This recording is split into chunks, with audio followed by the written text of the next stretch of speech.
On a quiet June night in Springfield, Missouri, 1992, three women vanished without a trace, leaving behind a house full of clues and a mystery that has haunted America for more than 30 years.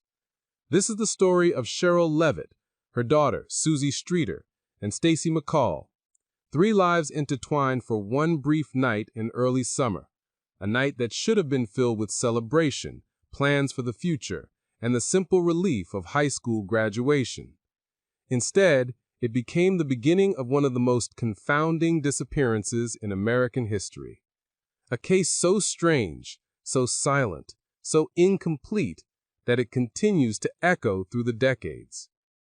And yes, for those familiar with this series, you might remember our earlier slip when a past episode accidentally said 20 decades instead of 2, a mistake that became something of a running joke among longtime listeners. But here, with this case, the line between decades can feel that long. 30-plus years can stretch out like a century when a family waits for answers, when a community waits for clarity, when three women are still missing.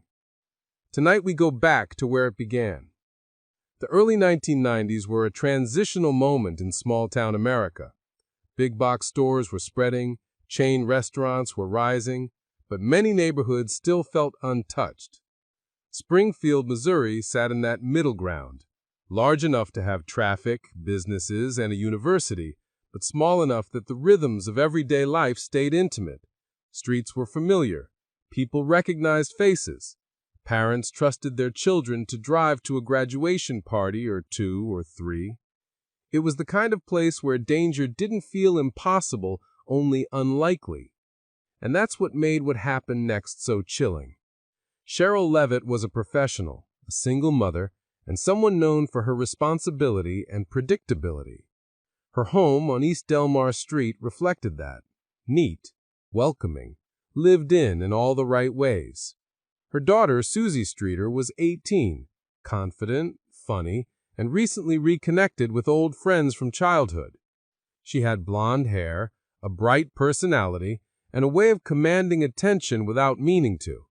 She'd had a tough year, the kind that shapes a teenager fast, but she was looking toward the future. And then there was Stacy McCall, 17, soft-spoken, polite, well-loved. A girl with a gentle nature, drawn to friends who made her feel comfortable and understood. Her parents trusted her judgment, and she'd always been cautious and steady. Each woman a distinct life, a distinct personality, but on June 6, 1992, their paths aligned. Graduation night in Springfield wasn't a single event. It was a chain of celebrations, one leading to another. A house party here, another there, homes filled with teenagers drifting in and out, still wearing the weightless glow of caps and gowns. Suzie and Stacy attended several of these gatherings. They laughed with classmates. They took photos. They talked about the summer ahead. Their original plan was simple. After the parties, they would return to a classmate's home. They would spend the night there, sleep in, recover from the excitement, and meet up with friends the next morning to go to the water park, Whitewater and Branson. But plans, especially teenage plans, are living things. They shift, they flex, and late that night, Suzie and Stacy changed their minds. The house they'd planned to stay in was too crowded, too chaotic. They decided instead to sleep at Suzie's, a quiet home, a comfortable bed, a place free from noise and celebration. It seemed safer, better, more familiar. They arrived sometime around 2 a.m. Sherrill, who lived alone except for Suzie, was a creature of habit, the kind of person who'd leave a light on for her daughter. And that night, the house looked calm from the outside, still, undisturbed, no signs that anything unusual was happening inside. But by morning, everything had changed. The house would be found unlocked. The women's purses would still be there, lined up neatly, untouched. Cigarettes left behind. Vehicles parked outside, unmoved. A TV still on. beds unmade in a way that suggested they'd been slept in or meant to be. No signs of a struggle, no cries for help reported, and yet not a single trace of the three women, as if they had been quietly lifted out of their lives. That absence, that impossible silence, is what makes this case different. Three women do not simply vanish from a home without something happening in that home, something significant, something powerful enough to remove multiple people without leaving chaos behind. But before we get to the theories, the clues, the suspects, we must understand the world these women lived in, their relationships, their routines, the details that give the mystery its shape. Because a disappearance isn't simply a moment. It's the sum of everything that came before it and all the questions that linger after. Suzie had recently cut ties with people who brought trouble into her life. She was headed toward a cleaner, more stable future. Stacy was cautious, responsible, the kind of friend who checked in with her parents. And Sherrill, at 47, was building a comfortable life, renovating her home, planning for her daughter's independence, enjoying the quiet stability she had worked hard to create. Three very different women, three very different stages of life, yet all three disappeared in the same night from the same home, leaving behind the same unearthing stillness.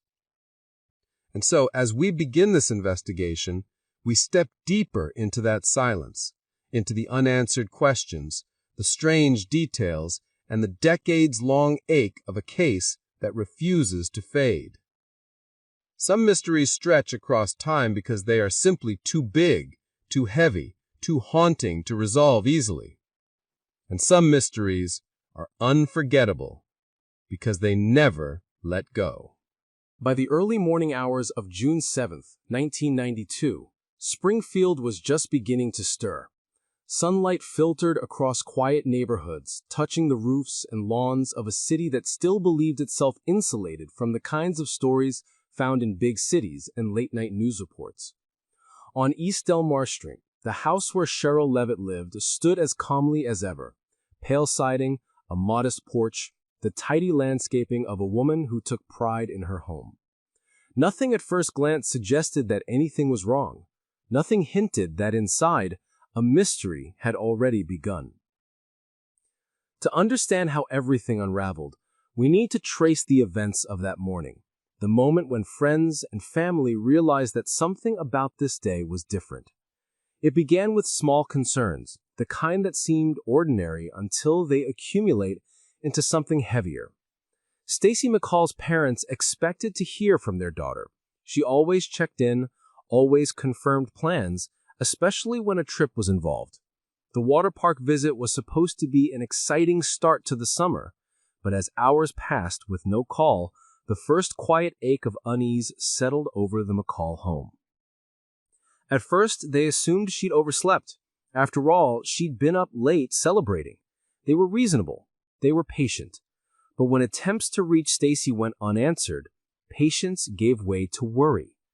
Her mother, Janice, made the decision that would come to define the early investigation. She would go to the Levitt home herself. The drive across Springfield was short, but for a mother's heart, each minute felt longer than it should. And when she pulled into the driveway, she immediately sensed that something wasn't right. Both Susie's car and Stacy's car were parked outside, neatly, undisturbed.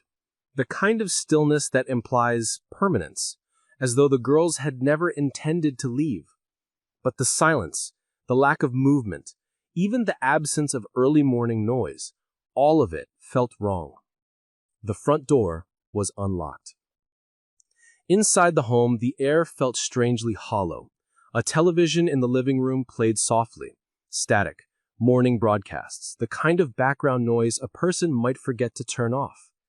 The lights were on. The house wasn't messy or chaotic. It held a lived-in warmth. But something was unmistakably missing. Three women, their presence, their voices, their daily routines. Not one sound. And then the details that would become central to the investigation: the belongings. Each purse neatly together. Keys inside. Identification. Cash. Makeup. Items the women would never leave behind voluntarily. For Stacy, her floral patterned shorts and t-shirt from the night before were still in her bag. Susie's cigarettes, always within reach, were left untouched. Sherrill's jewelry sat where she placed it each night. Everything in the house suggested they had planned to stay. Everything in the house suggested they had not walked out on their own. These weren't runaway details. They weren't indicators of secret plans or hidden struggles. They were the signs of interrupted lives. And then there was the porch light, or more specifically, its shattered globe. A strange detail. A single irregularity in a home that otherwise looked pristine. Friends would later recall seeing the broken glass and sweeping it up, wanting to help, unaware that they were removing potential evidence. The significance of that detail, whether it was connected or coincidental, has remained one of the many unanswered questions of this case. As the morning stretched into midday, more people arrived at the house. Friends, family members, neighbors who had heard faint whispers of worry. And with each new arrival, the scene grew increasingly compromised. Doors opened and closed, floors were stepped on, the phone was answered multiple times. One call stood out, a disturbing, obscene message directed at Suzie. It came while concerned friends were frantically dialing the home phone, trying to reach the missing women. The call was so unexpected, so out of place, and so vile that it left those who heard it rattled. Yet it was never recorded, never traced, and forever lost to the investigation. Hours passed before authorities were contacted, not out of negligence, but out of hope. Hope that the women would walk through the door, tired, apologetic, offering a simple explanation that would unravel the tension building through the day. But they never walked in. When law enforcement finally arrived, the scene was already damaged by well-meaning footsteps. What could have been a pristine environment of clues had become blurred with fingerprints, smudges, and innocent disturbances. The officers recognized this immediately, but there was no way to reverse the contamination. The Springfield Police Department began cataloging what they could. They photographed the home, they marked the positions of the purses, they documented the vehicles. They noted the absence of signs of struggle. No overturned furniture, no blood, no forced entry. Nothing outwardly dramatic. Yet something unspeakable had happened inside those walls. Investigators quickly realized this was not a simple case of teenagers staying out too late. This was not a mother stepping out for an errand. This was a coordinated disappearance of 3 people, a rare, chilling scenario that defied expectation. Sherrill Levitt had no reason to leave without securing her home. Suzie and Stacy had plans for the morning, plans they were excited about. The idea that all 3 willingly vanished together held no weight. Instead, the house conveyed a quiet, heavy impression. Whatever happened occurred swiftly, silently, and with a precision that suggested control. Someone entered their world or forced them to leave it. The timeline became the next critical focus. Investigators traced the girls' movements from the graduation parties to the decision. By the early morning hours of June 7, 1992, Springfield was just beginning to stir. Sunlight filtered across quiet neighborhoods, touching the roofs and lawns of a city that still believed itself insulated from the kinds of stories found in big cities and late-night news reports. On East Delmar Street, the house where Sherrill Levitt lived stood as calmly as ever. Pale siding, a modest porch, the tidy landscaping of a woman who took pride in her home. Nothing at first glance suggested that anything was wrong. Nothing hinted that inside a mystery had already begun.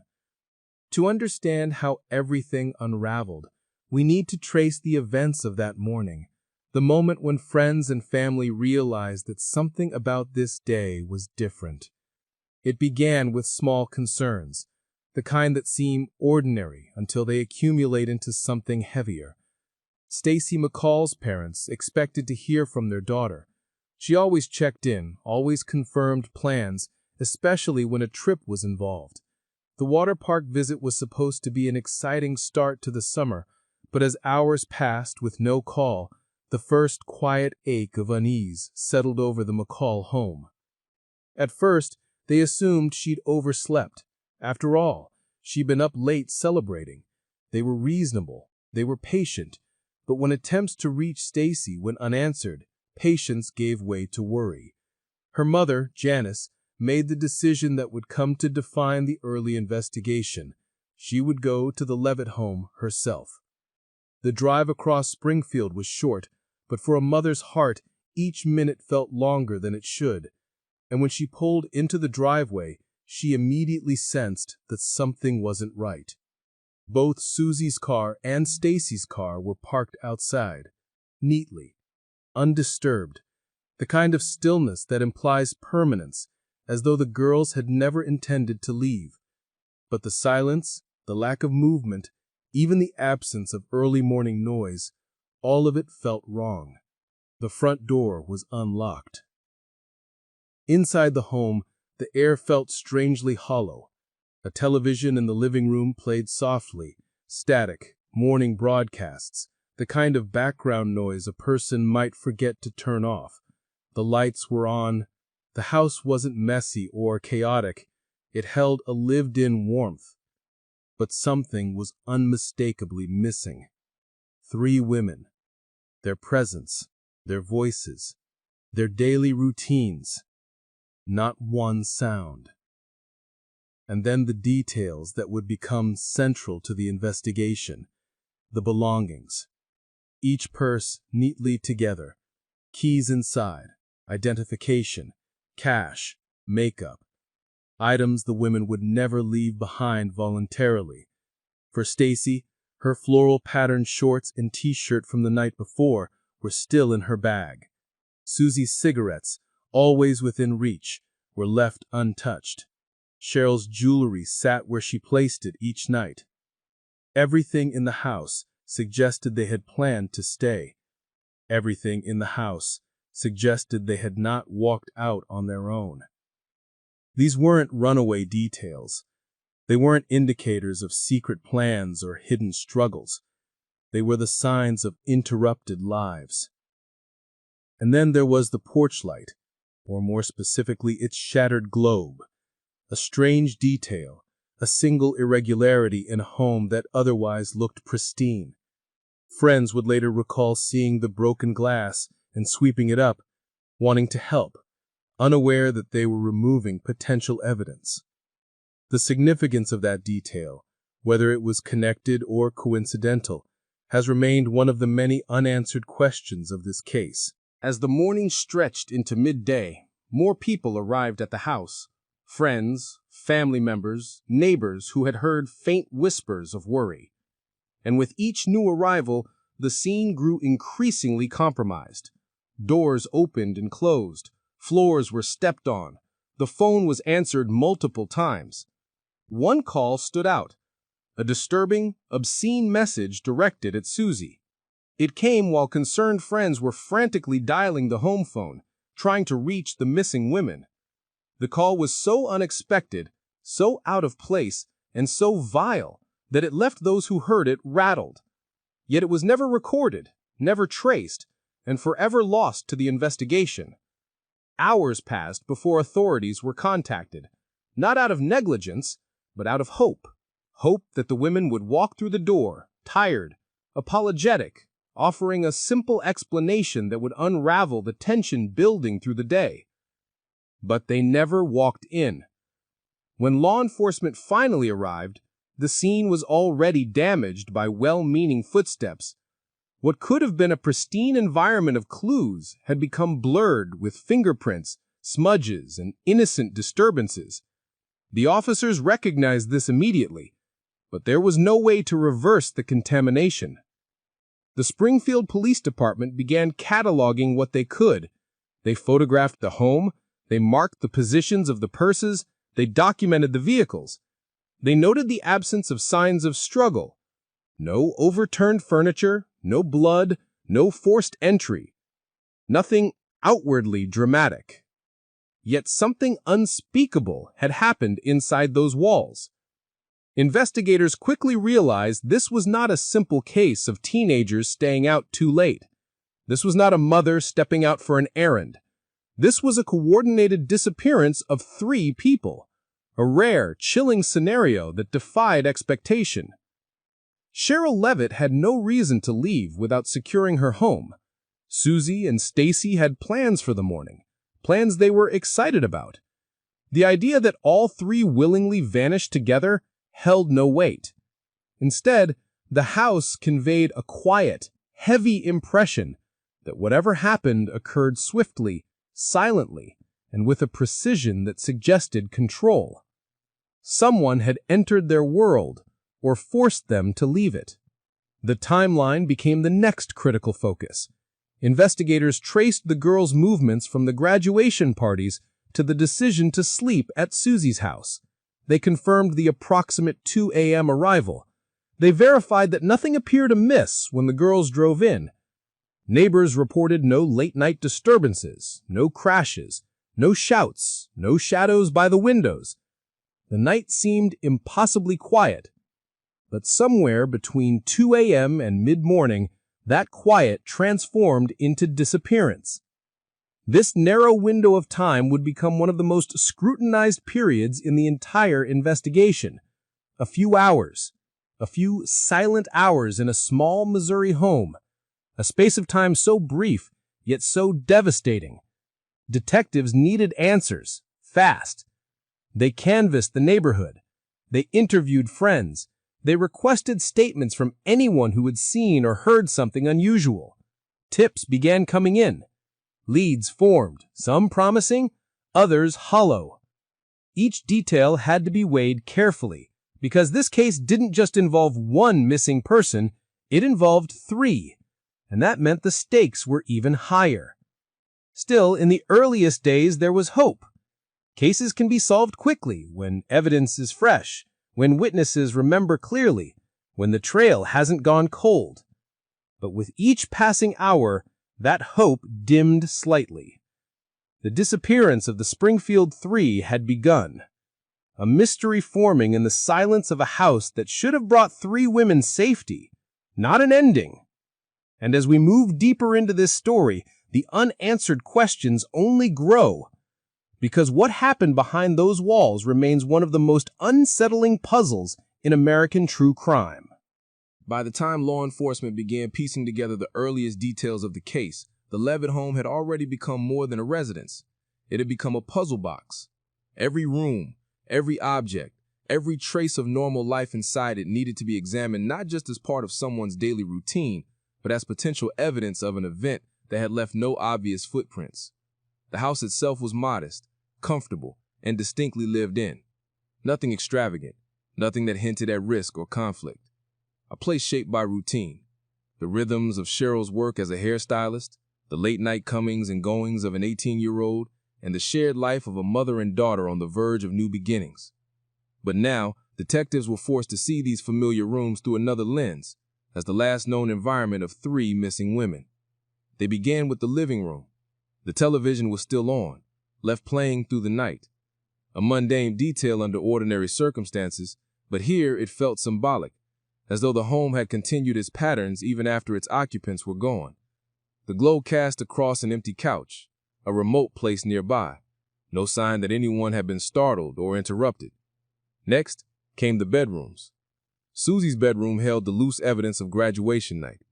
Clothing tossed aside, makeup scattered across the dresser, the comfortable clutter of a teenager returning home after hours of celebrating. Nothing broken, nothing displaced. Her jewelry still where she kept it. The kind of bedroom that showed a life paused, not ended. Stacy's belongings were there too. Her purse, her overnight bag, her clothes, all untouched, all waiting for a morning that never came. Stacy was known for being orderly, and her mother would later confirm that she would never leave behind the things she had brought with her, especially not her clothing or purse.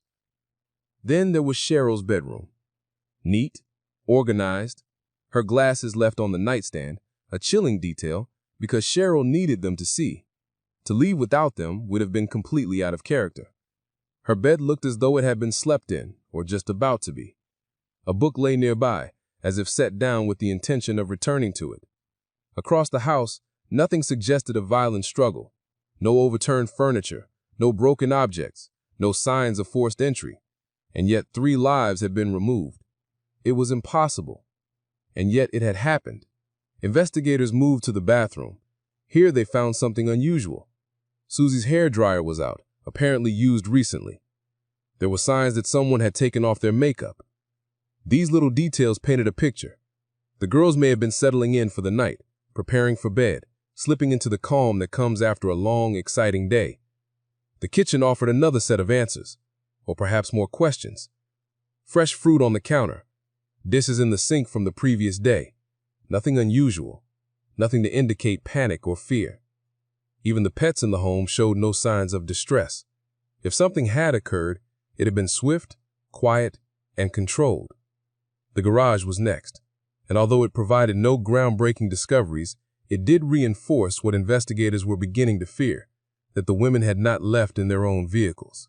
Suzie's red Ford Escort sat where she parked it. Stacy's car, too. Sherrill's Chevy Corsica was in the carport, every vehicle accounted for. 3 vehicles, 3 women, 0 departures. The house told a story, just not the full one. Outside the home, the broken porch light globe became a point of focus. The glass had been swept up by helpful hands in the early morning, removing any forensic opportunities. The broken globe itself remained a question. Had it been shattered accidentally or deliberately? Some believed an intruder might have broken it to force the women to open the door, using the sound as a lure. Others wondered if it happened earlier, unrelated to anything sinister. But without the debris, without the original placement of the fragments, the truth faded into uncertainty. A neighbor would later report hearing an unusual noise around 3 a.m., something that sounded like a vehicle door slamming. Not multiple slams, just one. A single, solitary sound carried through the night. It wasn't enough to build a theory on, but it also wasn't something detectives could ignore. And then there was the phone. Throughout the morning, while worried friends and family were inside the home, the phone rang multiple times. Most calls were ordinary, but one, the obscene call directed at Suzie, was deeply unsettling. A disturbing anonymous voice, a message filled with vulgarity, a caller who could not be traced because the message was never recorded. Detectives were torn. Was it connected to the disappearance? Or was it the unfortunate coincidence of someone dialing a familiar number at the worst possible moment? Without a recording, without caller ID, without digital tracking, it vanished into the ether. As the day wore on, the Levitt home became both a sanctuary and a torment. It held the last known pieces of 3 women's lives, but refused to offer any clear path forward. Every item suggested they planned to stay. Every lack of disturbance suggested they were taken. Every room whispered a story without revealing its ending. Detectives returned repeatedly to the same questions. If someone entered the home, how did they do so without leaving evidence? If the women left on their own, why did they leave everything behind? If they were forced out, how had no one heard? And the most haunting question of all, why these 3? Why this home? Why this night? The Springfield Police Department began widening its circle, interviewing neighbors, mapping the movements of anyone connected to the women, checking nearby businesses for unusual activity. They consulted early 90s investigative protocols, door-to-door questioning, physical canvassing, and manual request logs. In a world before smartphones, before home security cameras, before digital footprints, investigators heavily relied on memory, observation, and luck. Every hour without answers chipped away at hope, and every minute the woman remained missing made the possibility of a quick resolution more remote. But despite the growing unease, the community still believed the 3 would be found, that perhaps there had been a misunderstanding, that maybe the women had taken a sudden trip or gone somewhere unexpected. Those hopes would fade in the days ahead, because the clues inside the home, or the lack of them, would soon point towards something far more disturbing, the possibility that that someone had been watching, that someone had planned this, that someone had chosen this moment when the house was perfectly vulnerable. And as the investigation deepened, Springfield began to realize the truth. This wasn't a disappearance rooted in chance.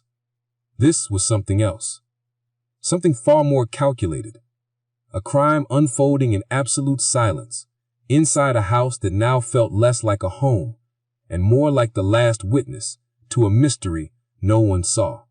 As investigators pressed deeper into the early hours of the case, the quiet neighborhood surrounding the Levitt home became an integral part of their efforts. East Delmar Street was not a place known for late-night disturbances or suspicious activity. It was the kind of neighborhood where porch lights glowed softly after dark, where residents waved to one another while watering lawns, and where the unexpected felt almost impossible. But on this night, the unexpected had arrived anyway. Detectives canvassed the area in widening circles. They spoke with neighbors who had lived on the street for years, people who could recognize the sound of a familiar car engine, who knew when a dog barked unusually, who understood the natural rhythms of the block. Yet even these careful, observant residents recalled nothing that resembled the abduction of 3 women. No commotion, no screams, no breaking glass, no strangeness beyond that single faint recollection of a vehicle door closing around 3 a.m. One sound in the night, easily dismissed, and now forever ambiguous. This lack of disturbance became one of the haunting pillars of the case. For 3 women to be taken, whether together or separately, without alerting a neighbor, implied a chilling efficiency. It suggested control. It implied someone who knew what they were doing, or someone who knew the women well enough to enter the home without fear of resistance. But as theories began to form, investigators still needed physical evidence, something tangible, something that could anchor the missing details. The house itself offered none. So attention shifted outward. Springfield's community played an enormous role in the early days. Flyers with the faces of the 3 women appeared on telephone poles, shop windows, gas stations, and newspapers. As investigators pressed deeper into the early hours of the case, the quiet neighborhood surrounding the Levitt home became an integral part of their efforts. East Delmar Street was not a place known for late-night disturbances or suspicious activity. It was the kind of neighborhood where porch lights glowed softly after dark, where residents waved to one another while watering lawns, and where the unexpected felt almost impossible. But on this night, the unexpected had arrived anyway. Detectives canvassed the area in widening circles. They spoke with neighbors who had lived on the street for years, people who could recognize the sound of a familiar car engine, who knew when a dog barked unusually, who understood the natural rhythms of the block. Yet, even these careful, observant residents recalled nothing that resembled the abduction of 3 women. No commotion, no screams, no breaking glass, no strangeness beyond that single, faint recollection of a vehicle door closing around 3 a.m. One sound in the night, easily dismissed, and now forever ambiguous. This lack of disturbance became one of the haunting pillars of the case. For 3 women to be taken, whether together or separately, without alerting a neighbor implied a chilling efficiency. It suggested control. It implied someone who knew what they were doing, or someone who knew the women well enough to enter the home without fear of resistance. But as theories began to form, investigators still needed physical evidence, something tangible, something that could anchor the missing details. The house itself offered none. So attention shifted outward. Springfield's community played an enormous role in the early days. Flyers with the faces of the 3 women appeared on telephone poles, shop windows, gas stations, and newspapers. The image of Sherrill, Suzie, and Stacy side by side became one of the most recognized photographs in the region. Volunteers formed search groups. People walked creek beds, wooded trails, abandoned lots, and rural roads. Citizens who had never met the women felt compelled to look anyway, because the disappearance didn't seem like something that should happen here. But even with the growing public concern, The investigation struggled. Leads that appeared promising dissolved into dead ends. Tips from well-meaning callers lacked specifics. And as hours turned into days and days into the first week, the urgency only increased. Detectives turned their focus to the timeline again, scrutinizing every moment between the girls' departure from the final graduation party and their arrival at the Levitt home. Witnesses from the party confirmed that Suzie and Stacy left together around 2 a.m. Their plan was straightforward: drive to Suzie's, sleep, then meet friends in the morning. Nothing about their behavior raised alarms. No one reported seeing them followed. No unusual vehicles lingered near the party. No heated arguments occurred. They left smiling, tired, ready for bed. But as the last people to see them alive, these witnesses became key anchors in the timeline. Then investigators examined the hours before Sherrill likely went to bed. She had spoken to a friend around 11:15 p.m., a call described as calm, ordinary. Sherrill made no mention of worries or disturbances. She wasn't expecting company. She wasn't anxious. Her night seemed to unfold just like any other. And so, investigators confronted a frighteningly tight window, approximately 4 hours in which 3 women vanished. No one outside the home heard anything. No one inside the home left any evidence. No trace revealed where they went or how. While the community searched, Springfield police faced an unusual and overwhelming challenge. How do you investigate a crime scene that shows no crime? Detectives began exploring various possibilities. One of the earliest theories considered whether someone familiar to the home might have arrived during the night, a visitor known enough to be allowed inside or tolerated long enough for the situation to escalate. But no such person emerged in interviews. No friend or acquaintance seemed capable of orchestrating such a disappearance. Another possibility, an intruder who entered quietly either before the girls arrived or shortly after. Yet this too seemed improbable. The house showed no forced entry. Nothing was broken aside from the porch-like globe, and the speed required to control 3 individuals without noise or resistance hinted at more than a lone opportunistic intruder. Then came the unsettling thought that this could have been someone watching, someone who knew the girls had left the party, someone who understood the house layout, someone who exploited the moment when 3 women, exhausted, unsuspecting, arrived home in the middle of the night. This idea was terrifying for a community that valued safety, but it could not be ignored. Police explored every lead connected to people who knew Suzie and Stacy in school. They spoke with former acquaintances, past friends, people who had once dated the girls or held grudges. They interviewed anyone who had shown interest in the women. While some individuals raised mild questions, none presented strong evidence of involvement. Still, the possibility lingered in the periphery of the investigation that someone had targeted one of the women and the others were caught in the aftermath. As detectives worked, national media began to take interest. The disappearance of 3 women, not 1, not 2, but 3, from a single home in the middle of the night was unprecedented in its strangeness. It wasn't a case that could be understood at a glance. It wasn't a simple narrative. It was something larger, more complex, and far more unsettling. Networks dispatched crews, reporters traveled from across the country, cameras appeared on sidewalks and lawns, the quiet street filled with vans, cables, and journalists searching for answers that continued to evade everyone. Through it all, the families remained resilient. They spoke to media, begging for information. They met with investigators, offering any detail, even the smallest memory, that might help. They waited in their homes, listening for knocks on the door that might bring news. But the days kept passing. No bodies, no eyewitnesses, no physical evidence pointing to a struggle. Only absence. Only silence.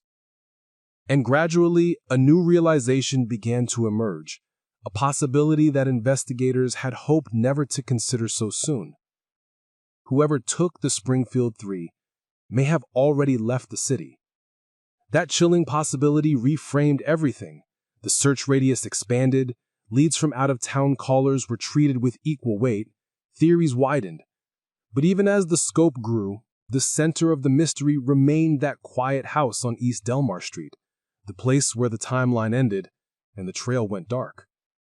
Because no matter how far the investigation reached, it always circled back to the same haunting truth. 3 women entered that home. None of them were ever seen again. As investigators worked tirelessly to understand how 3 women could vanish from a home without leaving physical traces, their attention shifted toward the broader landscape of Springfield. Because if the house itself offered no answers, perhaps the world outside it would. Over the first several days, the Springfield Police Department was inundated with calls. Some were hopeful, others frantic, and many were based on rumors, misunderstandings, or mistaken identities, a common pattern in large, rapidly escalating cases. But a small portion of these calls stood out. They contained details that did not originate from news coverage or speculation. They hinted at something strange, something potentially connected. One of these early leads involved reports of a green van. Multiple witnesses, in different parts of the city, claimed to have seen a van parked near the Levitt home during the early hours of June 7th.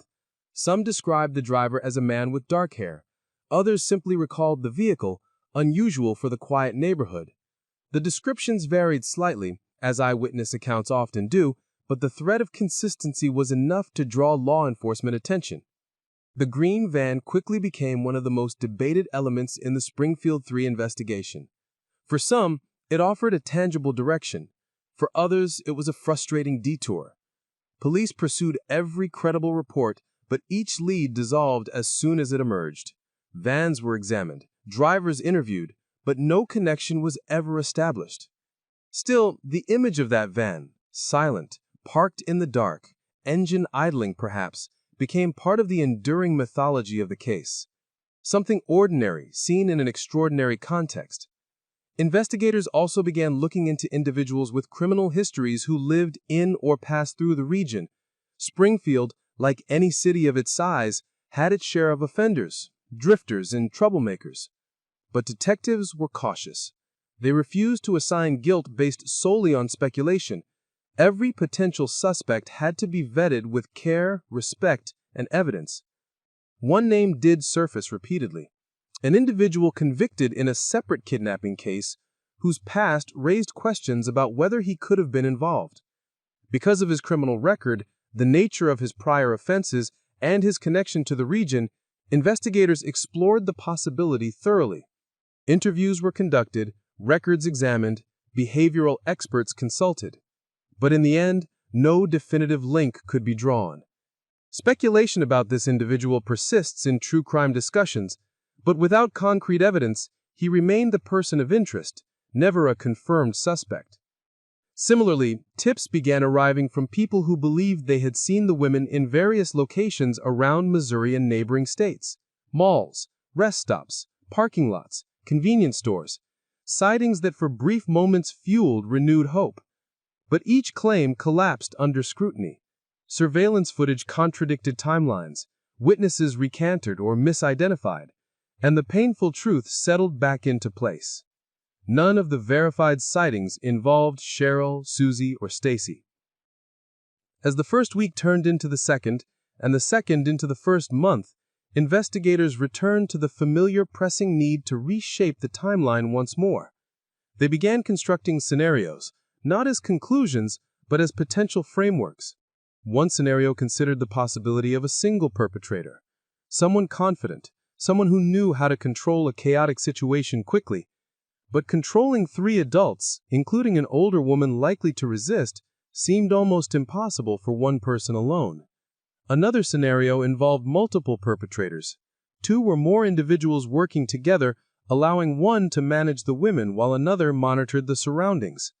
This explanation fit certain aspects of the case better: the speed, the silence, the lack of forced entry. But even this theory raised questions. Why this house? Why these women? Why that night? Investigators also considered the possibility that the women had stepped outside voluntarily, perhaps responding to the broken porch-like globe, perhaps hearing a noise, perhaps being lured or startled into opening the door. If so, the abduction may have occurred outside, beyond the threshold where noise could dissipate into the night. The idea was chilling, but plausible. The most unsettling possibility involved a targeted abduction, that one of the women had been the intended victim, that the other two were taken because they were present. This theory gained traction not because of evidence, but because of circumstance. Suzie, in particular, had recently severed ties with acquaintances involved in trouble. There had been tensions, threats, a difficult chapter in her life. Investigators examined these connections in detail, seeking any thread that could unravel the larger mystery. But again, nothing definitive emerged. And so the theories piled up, none confirmed, none dismissed.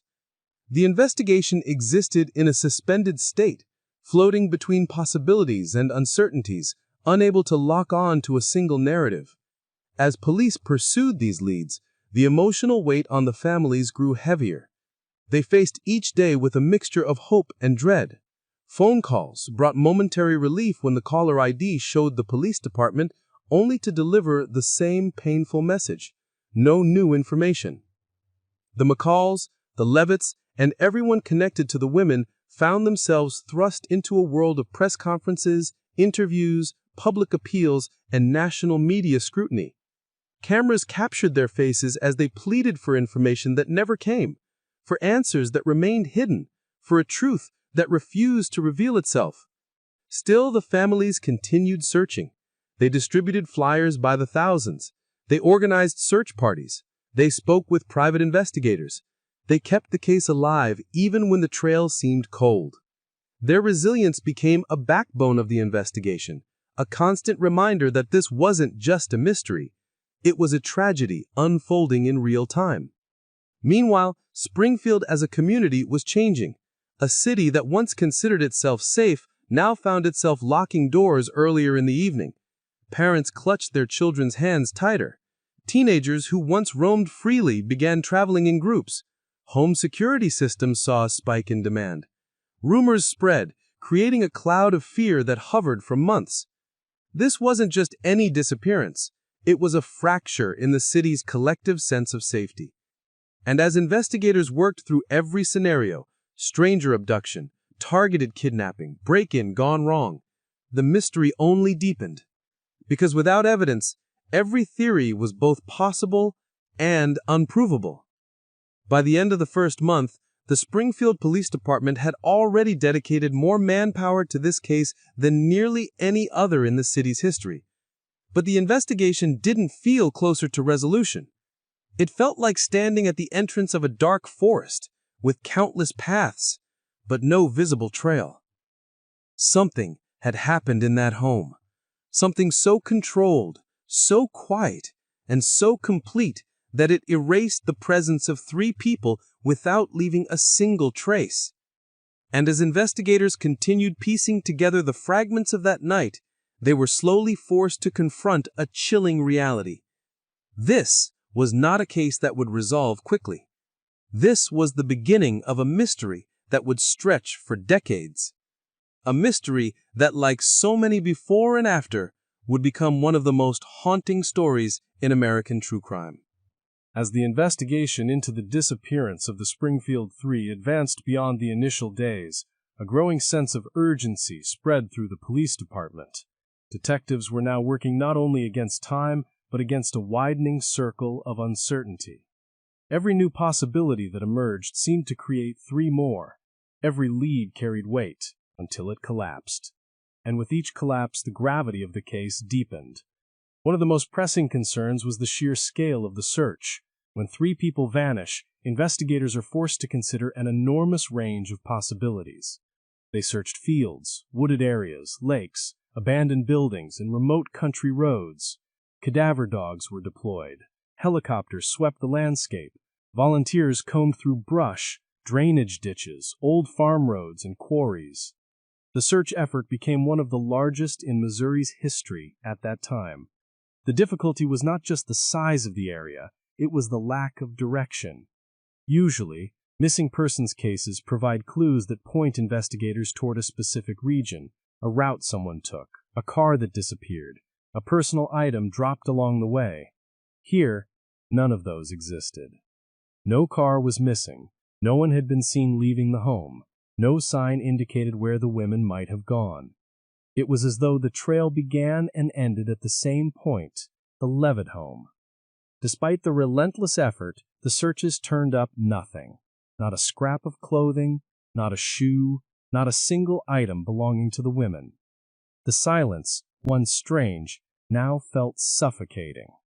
Investigators broadened their focus, turning back to the lives of the missing women, hoping personal histories might hold overlooked details. Sherrill Levitt was described by everyone who knew her as responsible, mature, and conscientious. A woman who kept a tidy home, a woman who worked hard, a woman who did not take unnecessary risks. She was, in many ways, the least likely person to be involved in any situation that could lead to voluntary disappearance. She had a steady job, plans for home renovations, and a close relationship with her daughter. Then there was Suzie. In the months before the disappearance, Suzie had dealt with conflict involving former acquaintances tied to criminal activity. She had distanced herself after witnessing behavior that troubled her, and she had cooperated with authorities in tangential ways. This past connection would later become one of the most dissected elements of the investigation, not because it provided a solid lead, but because it raised the possibility of retaliation or targeting. Investigators looked closely at these individuals. They interviewed them. They reviewed their activities. They examined any potential motive. But none of the people connected to Suzie's past could be definitively tied to the disappearance. The theory remained uncertain, possible, but unproven.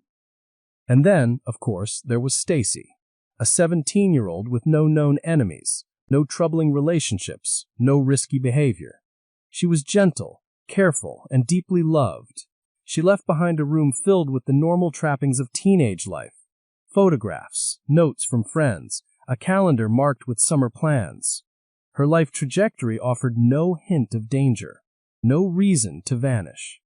But danger does not always make sense, and it does not always follow the logic of a victim's personality or behavior. Investigators pressed harder. Some theorized that the women may have been abducted by someone passing through Springfield, a transient individual who saw an opportunity in the late-night quiet. Others believed the broken porch light globe was the turning point, a lure or a trap meant to draw one of the women outside. Without evidence, it remained speculation, but investigators refused to rule anything out. More tips continued to arrive, some stranger than others. A few individuals reported seeing a woman who resembled Suzie at a grocery store in another city. Others swore they saw Stacy at a gas station, looking disoriented. But when security footage was reviewed, grainy, inconsistent, limited by the technology of the early 90s, none of the images matched the Springfield Three. Anonymous callers offered theories that spiraled into impossibilities. Some claimed knowledge of secret locations. Others insisted they had overheard confessions. Many were attempts at attention, misinformation, or misunderstandings. But one tip would come to haunt investigators for years: the so-called graveyard tip, a call from someone claiming the women were buried in or near a cemetery. The caller provided details that seemed significant, details that were later lost due to technical issues. Without a recording, without the ability to retrace the call, that tip dissolved into the fog of other unverified claims. Investigators followed up anyway, searching multiple cemetery sites. Nothing was found.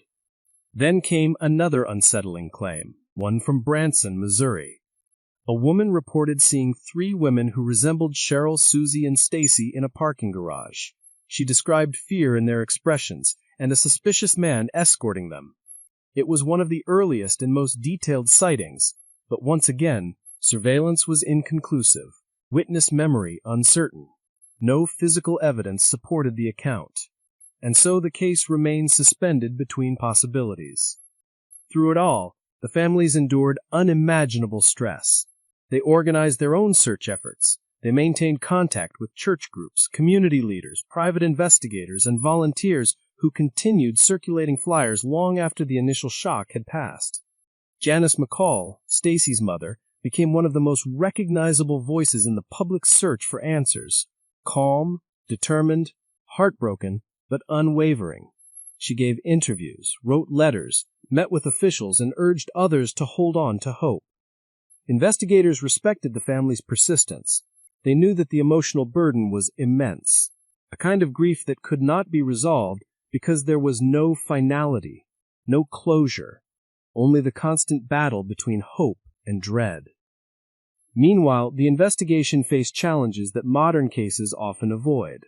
This was an era before digital tracking, before routine surveillance cameras, before GPS logs, cell phone data, or electronic footprints. If the Springfield Three disappeared today, investigators would have a far more extensive set of technological tools.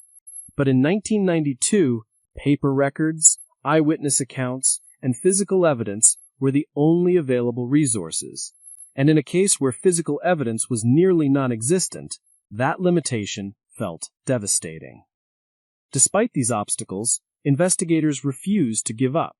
They spent hours combing through phone records, maps, alibis, and timelines. They consulted behavioral experts who offered insights into offender profiles. They continued revisiting earlier suspects, revising theories, re-interviewing witnesses, and refining their understanding of the night's events.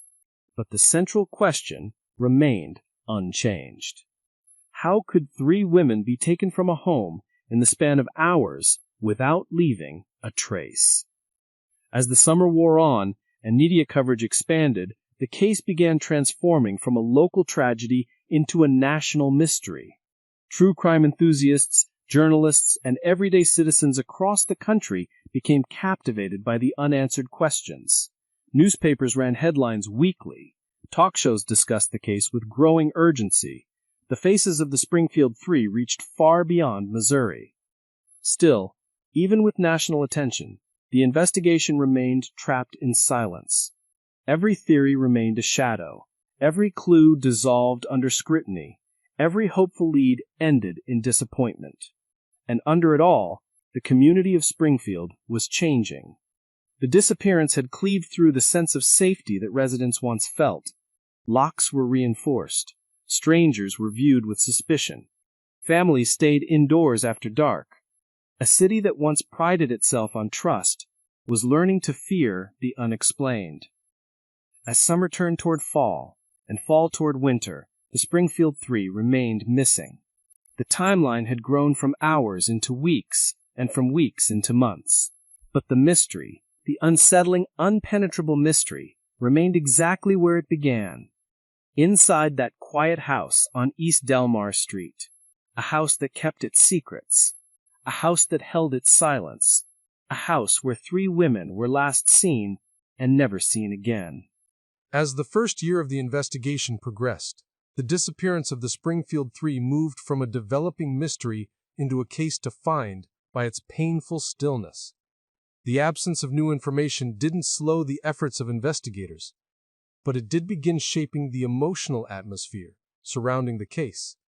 What had started as a frantic search evolved into something quieter, heavier, and far more haunting. For detectives, the road ahead felt increasingly steep. The early flurry of tips and leads gave way to long stretches of silence. Reports that once came in by the dozens slowed to a trickle. Search efforts, once bustling with volunteers, became more methodical and focused.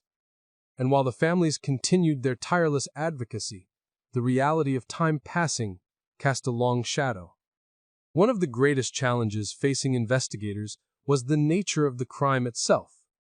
Abductions involving multiple victims are extremely rare, and those involving 3 adult women in a single event were virtually unheard of. Cases with no physical evidence are rare as well. When those 2 rare circumstances collide, investigators know they are facing an offender or offenders who either planned meticulously or acted in a moment of terrifying opportunity. With no struggle, no forced entry, and no known motive, detectives were left studying patterns and behaviors. Profilers suggested that whoever committed the crime likely possessed confidence, experience, or both. They theorized that the offender may have known the layout of the home or at least understood how to control the environment. They also suggested the possibility of a blitz-style approach, overwhelming the victims quickly and quietly, leaving little time for resistance. But again, theory is not evidence, and evidence was what the case lacked most. In the months following the disappearance, investigators re-examined every inch of the Levitt home. They re-interviewed neighbors, friends, co-workers, classmates, acquaintances, anyone with even the slightest connection to the women. They revisited past conflicts in Suzie's life. They scrutinized Sherrill's professional relationships, particularly clients who had interacted with her regularly. They examined Stacy's relationships, looking for even the faintest hint of trouble. Nothing pointed undeniably toward danger. And yet, danger had come. One area that investigators continued to revisit, again and again, involved earlier threats that Suzie had experienced. These threats had emerged from her brief association with individuals involved in criminal activity. Suzie had distanced herself from these people months before the disappearance, but the ripple effects of those choices lingered in the background. Detectives examined whether any of those individuals might have sought retaliation, believed they had unfinished business, or targeted Suzie for reasons tied to past conflicts. Interviews were conducted, alibis checked, records reviewed. While some individuals remained suspicious in the public imagination, none could be definitively linked to the disappearance. The mystery deepened, and as investigators reached further, they encountered a growing wave of public involvement. The case had captured national attention, and with that attention came an overwhelming influx of theories, some rooted in reason, others drifting into speculation. Many people felt compelled to contribute their interpretations, even when those interpretations were built on rumor or imagination. Among the more unusual theories was one centered around psychic predictions, a trend that often appears in high-profile missing persons cases. Several self-proclaimed psychics contacted the families or police, offering visions, impressions, or suggestions about what happened or where the women might be found. While investigators listened to every claim out of respect for the family's desperation, none provided actionable information. None led to locations or evidence. None advanced the investigation. Then came the theory involving the newly constructed Branson parking garage, a location that would eventually become one of the most infamous dead-end leads in the Springfield 3 case. A woman claimed she had seen 3 women matching the victims' descriptions in the garage, accompanied by a man. She described fear in their eyes and urgency in their movements. While the account was detailed and sincere, it lacked corroboration. Surveillance footage did not support the claim. Witnesses in the area remembered nothing unusual. The tip, like so many others, collapsed under investigation. But it underscored something important. People wanted to help. They wanted to solve the mystery. They wanted to bring the women home. And sometimes, in their desperation, the lines between memory and hope blurred.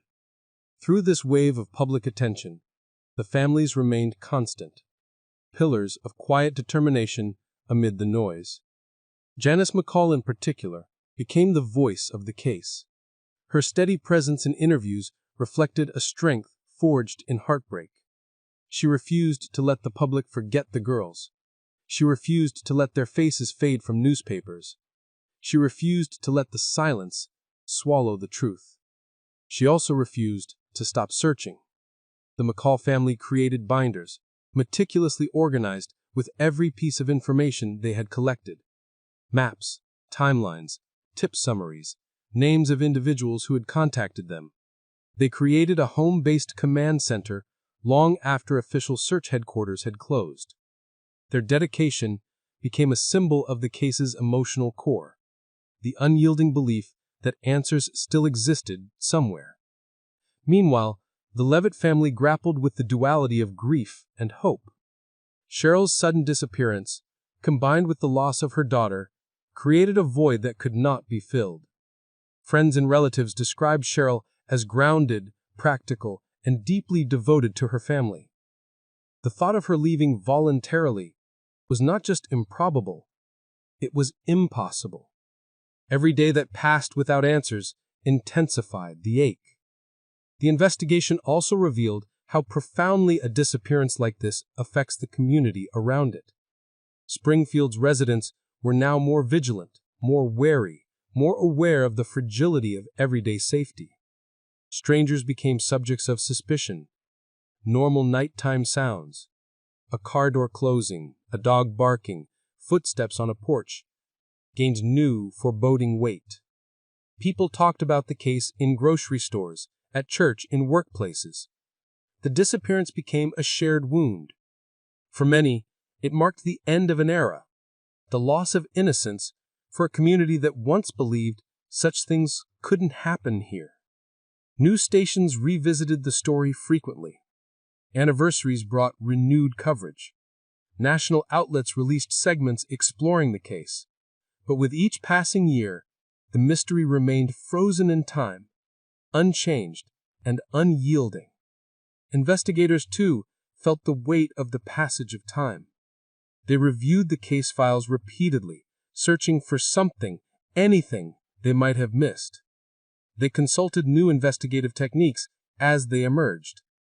They preserved evidence in the hope that advancements in forensic science might one day open a path forward.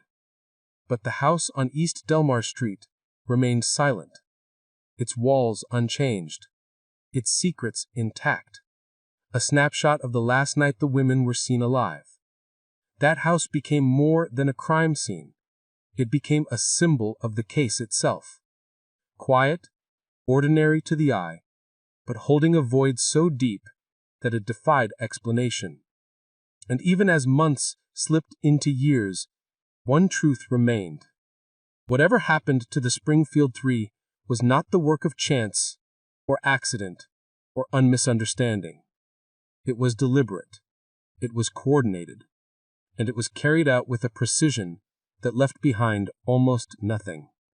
A puzzle with pieces missing, a disappearance without a trail, a haunting silence that continued to grow.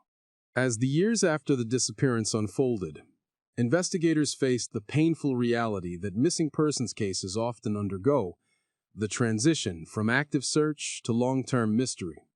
Yet even as the investigation moved into this new phase, the case of the Springfield Three refused to fade from public consciousness. It became a persistent echo, a story retold in hushed tones, a cautionary reminder of vulnerability, and a symbol of unresolved tragedy. But the case was far from stagnant. Even in the absence of breakthroughs, leads continued to rise and fall. New names surfaced, old names resurfaced, and theories that once felt improbable began to be reconsidered. Among the most persistent and troubling theories involved the possibility that the women had been taken by someone with knowledge of abductions, someone who understood how to move people quickly and quietly. To explore this, investigators revisited individuals with criminal histories in the region, including those previously known for violent offenses. They evaluated their movements, examined behavioral patterns, and analyzed whether any known offenders matched the psychological profile suggested by the facts of the case. One individual, in particular, remained of interest for years, not because evidence directly tied him to the disappearances, but because his past crimes and geographical presence overlapped with a pattern that investigators could not ignore. He was a man who had been convicted of kidnapping and whose actions suggested a familiarity with controlling victims. Though interrogated extensively, he denied involvement. Searches connected to him yielded no evidence. His name lingers in discussions of the case, but officially, the connection remained unproven. This was a recurring theme in the investigation: proximity without certainty, suspicion without confirmation, patterns without proof. Magnifying this frustration was the continued ambiguity surrounding the critical hours of June 6th and 7th. Those hours, so small in number, yet so expansive in possibilities, formed a maze of what-ifs that investigators revisited countless times. They re-examined the timeline not once or twice, but dozens of times. They rebuilt scenarios based on new technology, evolving forensic techniques, and emerging criminal behavior research. Some scenarios suggested that the perpetrator waited for the girls to arrive home, hidden in shadows, aware of their routine, or simply watching for an opportunity. Others suggested that the offender gained access after the girls were already inside, perhaps through deception, perhaps through quiet force. Still others proposed a far more chilling possibility, that the perpetrator was already inside the home when Suzie and Stacy entered. The idea was unsettling, but it could explain the rapid nature of the disappearance. It could explain why there was no struggle, no forced entry, no audible disturbance. But again, possibility is not evidence, and without evidence, every scenario remains suspended between truth and theory. There was also a renewed focus on the phone call, the obscene message left during the chaotic morning when friends were inside the Levitt home. Some investigators believed the call was unrelated, nothing more than a cruel coincidence from a stranger who frequently dialed random numbers. Others wondered if it hinted at a darker presence, someone aware of Suzie and willing to taunt in the aftermath. Without a recording, the truth dissolved into speculation. As the case matured, detectives pursued another lingering possibility, that the women were taken far from Springfield. The city sits near major highways, making rapid travel easy. An offender could have left the region within minutes. Some theorized that the women may have been transported across state lines, hidden in an abandoned structure, a remote wooded area, or a location chosen because it was unlikely to be discovered. One tip came from a person who claimed to know the approximate location of the women's remains. The tip was detailed, perspicuous, and eerily confident. It directed investigators to a site several miles outside Springfield. A search was conducted. Ground-penetrating radar was utilized. Excavations were attempted. Nothing was found. Another tip came from a man who described overhearing a boastful confession in a bar. Investigators tracked the individual down, interviewed him, and uncovered nothing substantial. The confession was dismissed as empty words from someone seeking attention. Yet these moments underscored something that had become clear. The case was no longer merely a disappearance. It was a phenomenon, a story people attached themselves to, a mystery that inspired theories, claims, and sometimes fabrications. Through it all, one constant remained: the family's commitment to finding answers. The McCalls and Levitts continued speaking at universities, community gatherings, and public events focused on missing persons awareness. Their advocacy helped shape part of the early momentum behind statewide changes in how missing persons cases were handled. Sherrill, Suzie, and Stacy's names became synonymous with reform, inspiring communities to push for faster responses, better coordination, and improved investigative tools. The emotional toll on the families, however, cannot be overstated. Birthdays passed. Holidays came and went. Every milestone was marked by absence. The families learned to live in the painful balance between hope and resignation, a balance that changes day by day. Throughout the mid-1990s, investigators continued to explore leads linked to the so-called green van. The early reports of a suspicious vehicle parked near the Levitt home became a persistent cloud hovering over the case. Despite extensive effort, the van was never located, and no credible connection to the crime was established. Yet the public imagination clung to it, a symbol of the unknown, an image that seemed to encapsulate the mystery's eerie stillness. In the late 1990s, with forensic science advancing, investigators revisited collected evidence, hoping DNA technology might provide new answers. But with no physical remains, no crime scene evidence, and no items handled by a perpetrator, these technological advances could not be fully leveraged. Still, detectives preserved every item from the home: clothing, objects, fingerprints, photographs, in the hope that one day, advancements in forensic science might reveal something that early investigators could not detect. Meanwhile, the media played a significant role in keeping the story alive. National programs revisited the case periodically, offering it renewed visibility. Each broadcast triggered a surge in calls. And although many tips were familiar, occasionally new voices emerged, people who had not known about the case at the time, or whose memories had resurfaced. One of the most significant media moments came when a national television program profiled the case, reignited public interest. Following the broadcast, numerous calls poured into the police department. But again, no tangible leads materialized. The absence of closure began to define the case as much as the disappearance itself. The Springfield Three became a reference point in discussions of missing persons investigations, emblematic of the challenges faced when a case lacks physical evidence, eyewitness accounts, or a coherent narrative. For investigators, the hardest part of the case was that it refused to move. Most investigations, even unsolved ones, generate clues over time. They evolve, they shift, they accumulate details. But this case, despite its scale, its visibility, and its emotional weight, remained frozen. A moment in time, sealed by silence.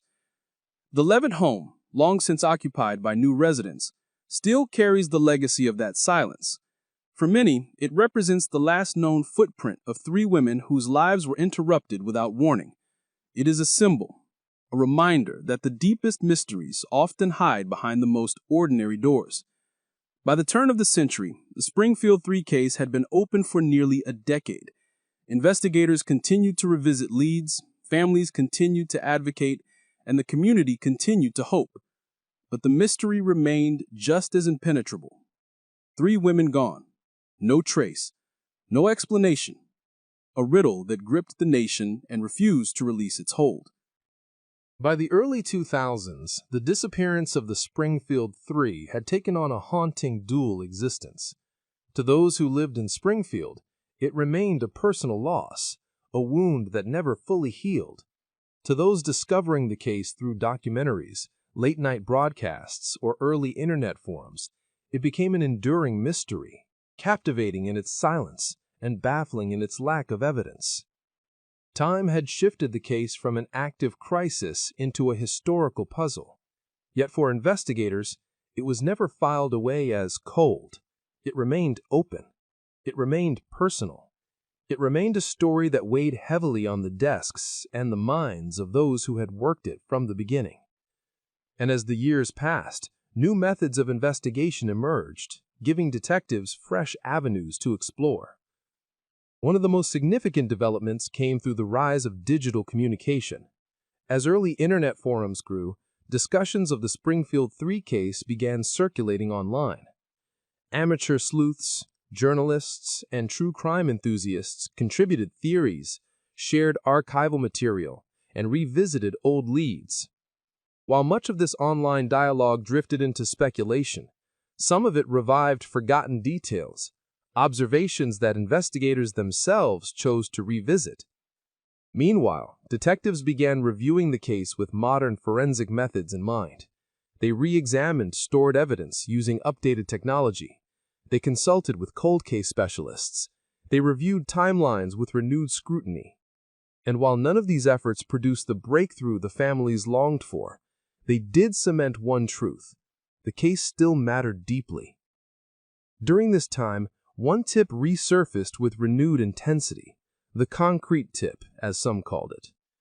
This tip involved a commercial property in Springfield, where a parking garage had been poured around the time of the disappearance.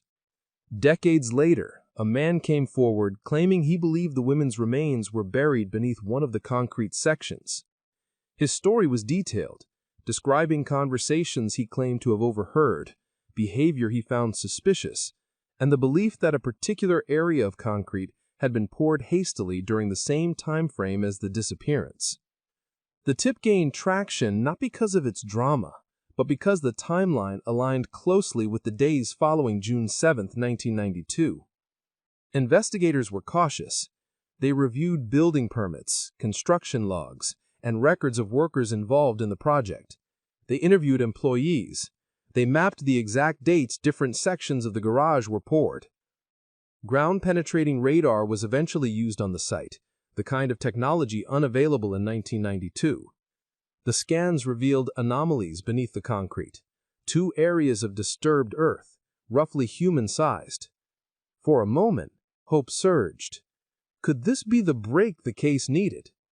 But further inspections suggested the anomalies were more likely old utility disturbances, not graves, and not connected to the case.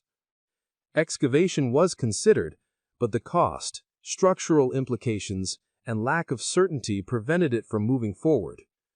Even today, some still wonder whether the truth lies beneath those layers of concrete. whether the technology used at the time was advanced enough, whether the tip was more than just a story. But once again, the lead faded. As time moved forward, investigators revisited the possibility that the abduction was meticulously planned. They studied cases from other states, disappearances, kidnappings, and homicides that shared eerie similarities. In some of those cases, perpetrators had managed to remove victims quickly and quietly, leaving few traces. Some were truck drivers, some were drifters, some were individuals with homes filled with hidden evidence. A few names stood out, individuals who had lived or traveled through Missouri in the early 1990s and who were later convicted of violent crimes. Investigators examined their whereabouts during the critical window. They looked into work histories, travel patterns, and known associates. The search produced intriguing overlaps, but again, nothing definitive. One criminal in particular drew significant attention.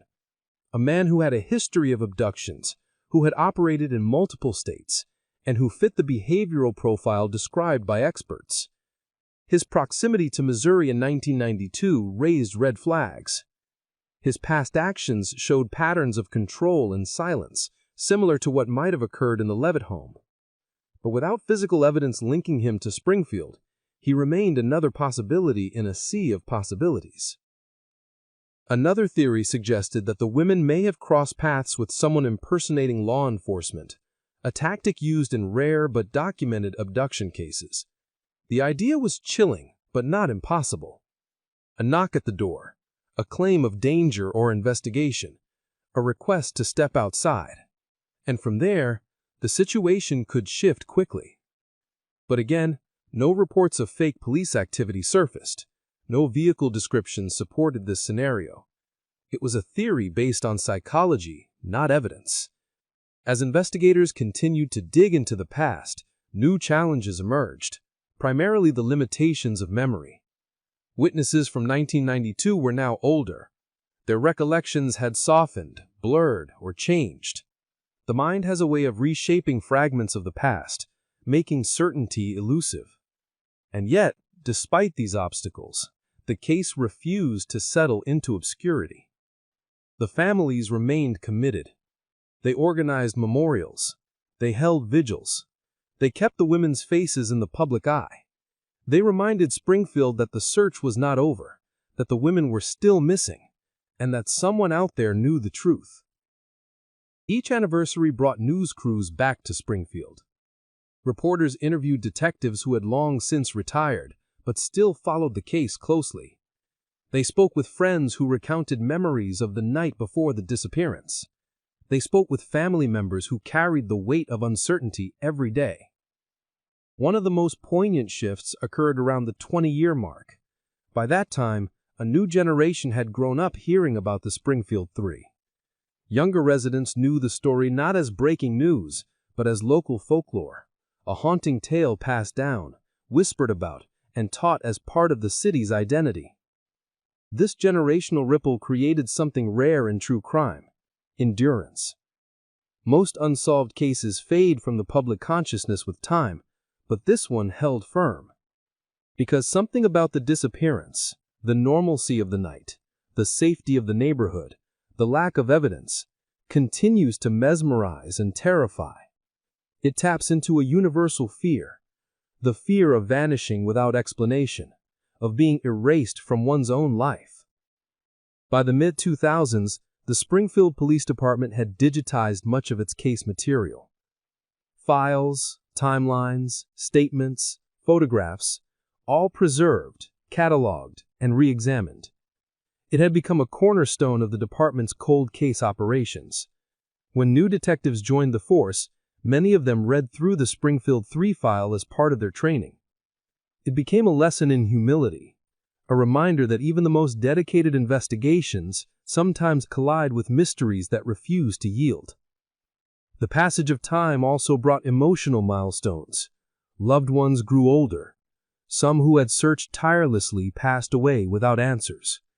The Levitt and McCall families endured the unbearable dilemma of mourning without closure. They learned to speak about the women in the present tense and the past tense, shifting between hope and grief with each conversation. Yet despite everything, one truth remained constant. The Springfield Three were not forgotten. Not by their families, not by investigators, not by Springfield, and not by the millions of people who would discover their story across the years. 3 women gone, no trace, a puzzle that resists time, a silence that deepens with each passing year, and the haunting realization that this mystery, this absence, is woven into the fabric of every place they once touched. By the time the case entered its 3rd decade, the story of the Springfield Three had evolved from an open investigation into a haunting legend. But unlike legends that drift from truth into myth, this one remained painfully real. It lived in police archives, in family memories, in community anxieties, and in the quiet ache of the unanswered. And yet, even as time stretched forward, the investigation was never abandoned. The Springfield Police Department continued to retrace steps, re-examine evidence, and reopen avenues once considered dormant. Cold case detectives, some of whom had been children when the women vanished, brought fresh eyes to old information. They studied the files not as distant history, but as a living mystery still waiting to be solved. One of the most persistent threads during this time involved the retrospective analysis of the early search efforts. Investigators, mindful of how the home had been unintentionally contaminated by well-meaning friends and family, began reviewing what might have been lost. Clues swept away, fingerprints smudged, impressions overwritten by heavy footsteps. That early chaos, born of concern, had created an investigative hurdle no one could fully overcome. Still, detectives believed the house itself continued to hold significance. They revisited photographs taken in the days after the disappearance. They re-evaluated the position of objects. They even built new theories based on modern understandings of offender behavior. One troubling insight resurfaced repeatedly: the idea that the perpetrator or perpetrators may have moved quickly and decisively because they knew that time was limited, that someone was expected to call, to arrive, to check on the women. This implication pointed to familiarity. It suggested a knowledge of their routines, or at the very least, an acute understanding of how to strike at a moment when vulnerability was highest. Meanwhile, outside the police department, national attention on the case continued to grow. True crime documentaries, podcasts, and online communities revisited the story year after year. People debated theories, analyzed details, and attempted to connect dots across 3 decades of incomplete information. While these discussions often offered emotional support to the families, they also resurfaced painful speculation. Some theorists leaned toward the belief that the women were targeted, not by chance, but by someone connected to one of their pasts. Others insisted the disappearance bore hallmarks of a stranger abduction, perhaps committed by someone traveling through the region. Some believed in the possibility of multiple perpetrators. Others believed in a single coordinated offender. The competing theories created a dense fog around the truth, leaving investigators to navigate possibilities that seemed equal in both plausibility and uncertainty. During the 2010s, renewed interest in forensic innovation brought fresh hope. Cold case units across the country had begun solving decades-old crimes using DNA recovered from seemingly insignificant evidence. But in the Springfield Three case, the greatest obstacle remained the absence of physical material to test. Without a crime scene showing violent struggle, without clothing worn during the disappearance, without a vehicle or abandoned belongings, there were few biological samples that could be analyzed. Even so, detectives retested every item available: fabric, stray hairs, dust particles, minute traces of possible touch DNA. And though the results added information to the case file, none of it pointed clearly toward an offender. But despite the lack of forensic breakthroughs, one development during this era offered renewed momentum. Previously silent witnesses began speaking. Some individuals who had known people connected to the case in 1992 came forward with new statements. Not confessions, not direct knowledge, but insights into behaviors they had once dismissed.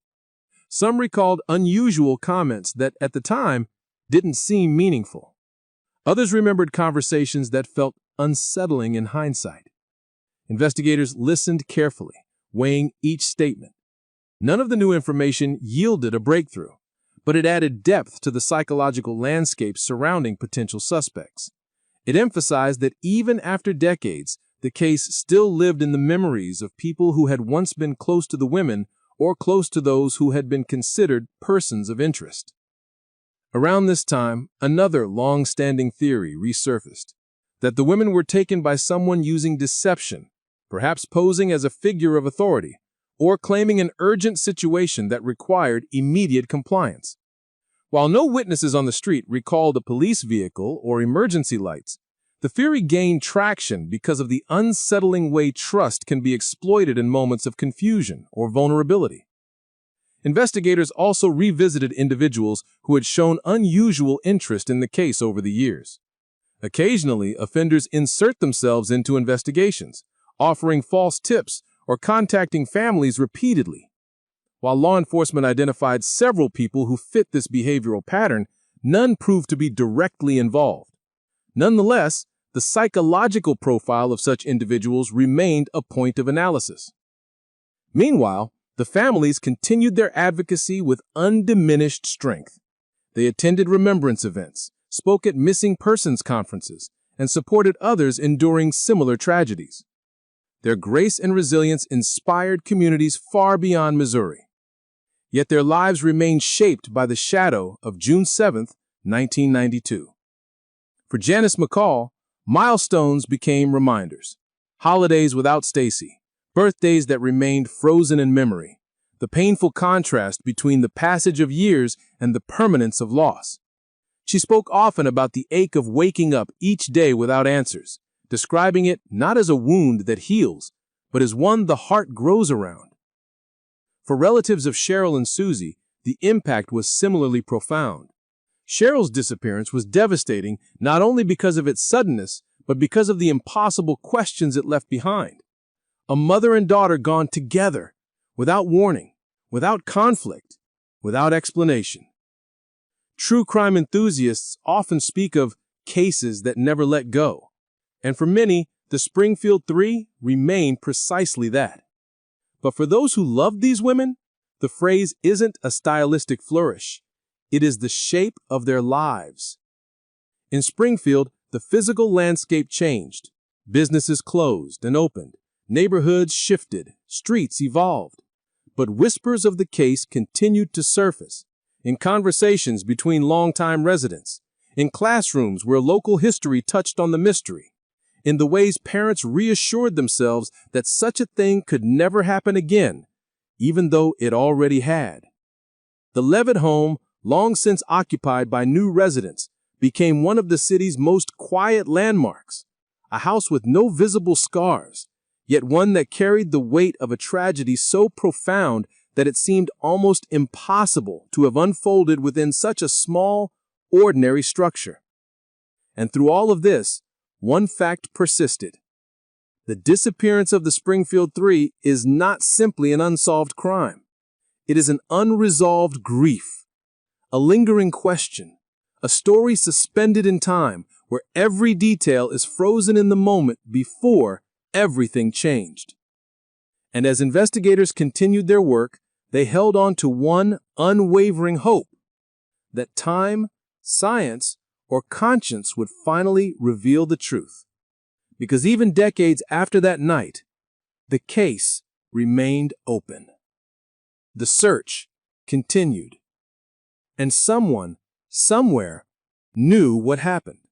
As the case crossed into its fourth decade, the disappearance of the Springfield 3 transformed once more, from a mystery investigated through traditional methods into one re-examined through modern technology, shifting cultural perspectives, and the renewed determination of a new generation of investigators.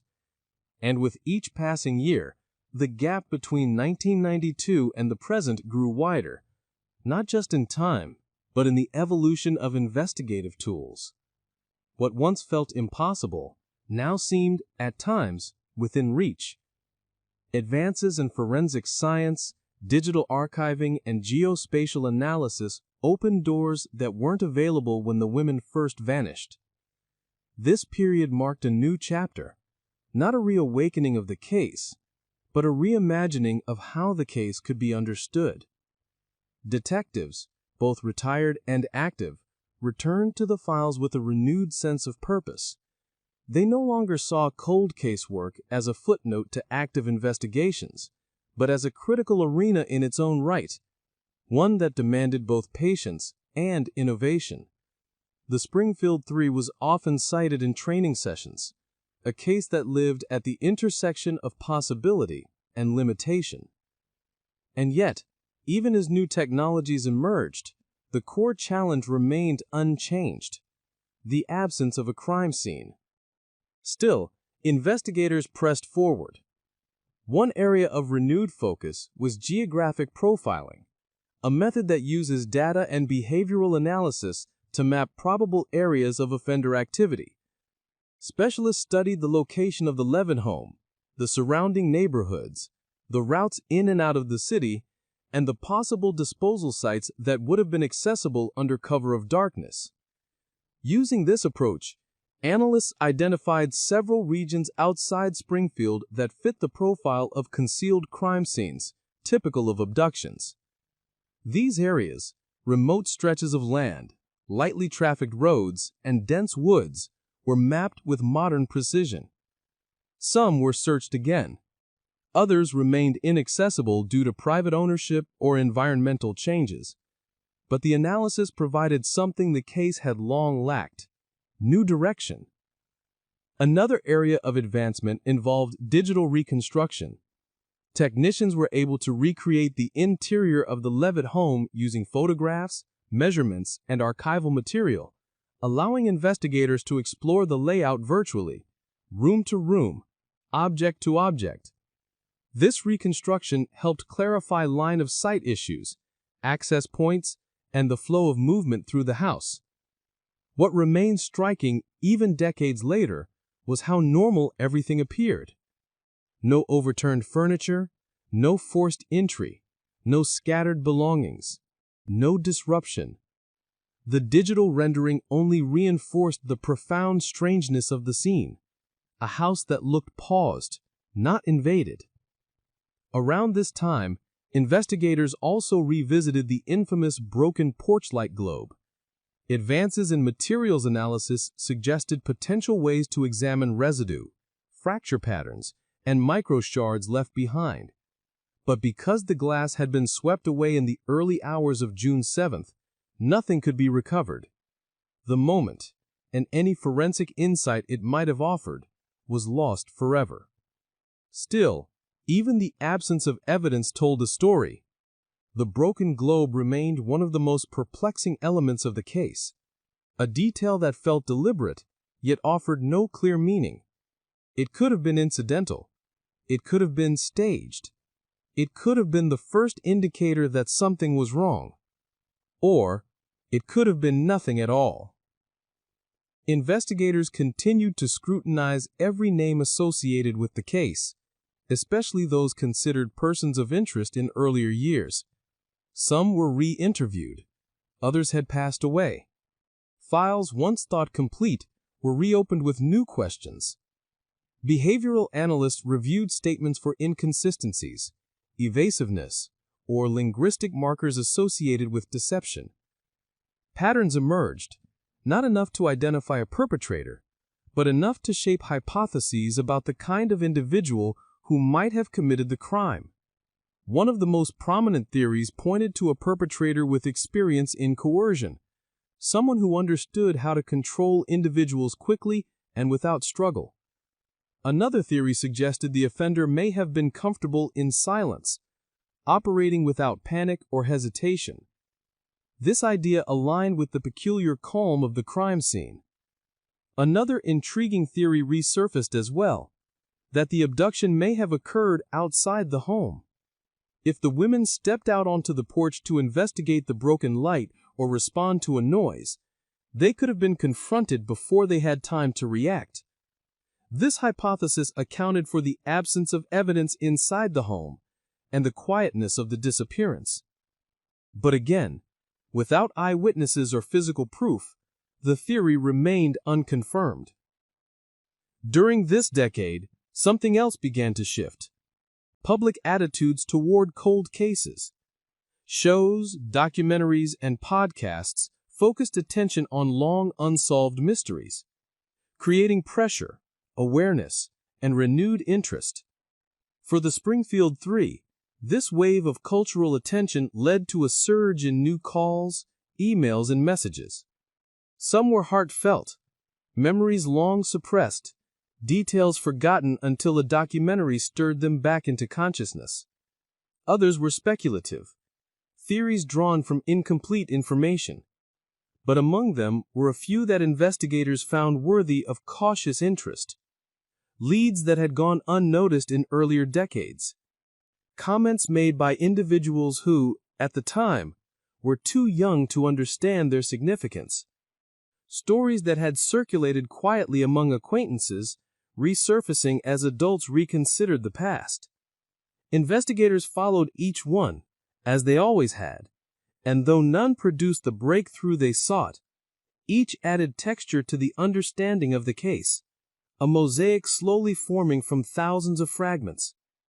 Meanwhile, the families continued their enduring mission. Their grief had changed shape over the decades, evolving from the frantic hope of the early days into a quieter, more persistent ache, but their determination never weakened. Vigils continued, year after year.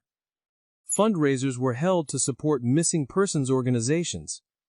Scholarships were established in the women's names. Their legacy expanded far beyond Springfield.